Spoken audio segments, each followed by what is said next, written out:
थेट आणि थेट दोघं बी लेट. सगळी गेलीच पुढं. आता आम्ही चाललोय मागणं. चला.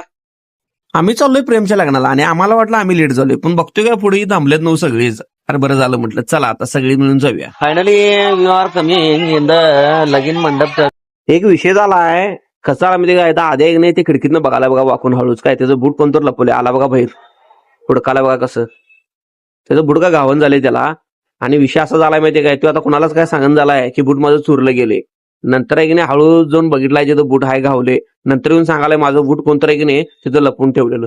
बूटचं काय झालं तुझं चिरलेलं म्हणता आणि दुसरा ठेवलं तुमच्याला कोणतं आहे कोण ठेवला विचार. बूट कोण लपवलं ते सांगायचं असते वे. आता कर्नाटकात गेलोय म्हटल्यावर ह्यांच्या विधी परंपरानुसार सगळं करायला लागणारच की.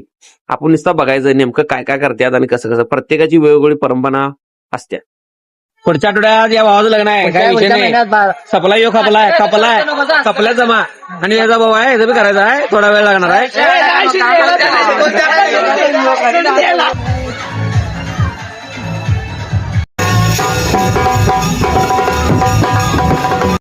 आता लगीन म्हटल्यावर दंगा धुडकूच असणार की. पोरं ऐकतात वे, पोरं नाही ऐकणार.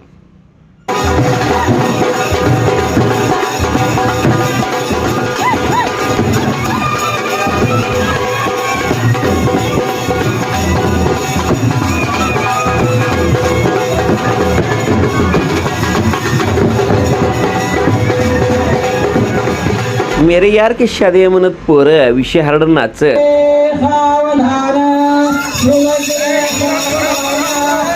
काय दंगाच पोरांचा काय सुट्टी असते वे. आता काय मांडवाच्या बाहेर जाते वाटतं प्रेम. लगीन झाल्यावर मामा मी खुश हो. शेवटचा कार्यक्रम राहिला हा दडायचा. सुट्टी नाहीच हे आमचे ऐकतात वे. सुट्टी दिलीच नाही तिने बी. चपाती आणि उसळ कर्नाटकात एकच असते म्हटल्यावर ताव द्यायला लागते म्हटलं. आणि मसाले भात सुट्टी नाही. घुमो की घुमो. सर्वजण मिळून जेवणाचा आस्वाद घेतला मस्तपैकी. आणि शेवट सांगता ही स्प्राईटनं झाली. संपला विषय.